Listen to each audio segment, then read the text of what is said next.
All right, we're going to keep the Moshe theme going. Another one of Moshe's names was TUVYA, or in a Persian accent, TUVYA, which to me sounds like a very Ashkenazi name, but what you don't realize is that one of the greatest Persian rabbis of all time, Siman Tov Melamed, who's from the city of Yazd in central Iran and moved to Herat and Mashhad to be the rabbi there, actually had a pen name for some of his poems, and that pen name was TUVYA. So it seems that Siman Tov Melamed was aware of the Midrash that says the many names of Moshe, including Yakutiel. Now, Siman Tov Melamed was a really special rabbi. He was very, very mystical. He was a Sufi. He wrote these really incredible poems. His magnum opus is called Hayat ol Ruh, Life of the Soul.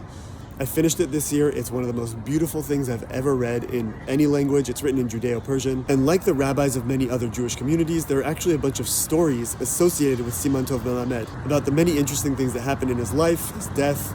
Really, really interesting character. Tuvya means God is good, or the goodness of God. And Siman Tov means good fortune. The cool thing is that my Hebrew name is Siman Tov ben Moshe. And yes, back in the day, Siman Tov was properly pronounced Siman Tub. It's also a common thing among Jews from Kurdistan and from Iran to have names like Yom Tov, Siman Tov, Mazal Tov. Anyway, nobody really understood the glory of God the way that Siman Tov Melamed, the mystical Sufi, did.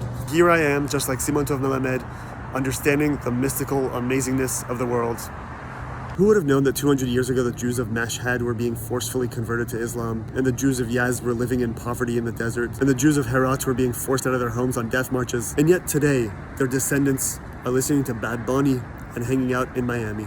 I mean, when was the last time you were in a forced religious disputation? It's been like 3 days for me.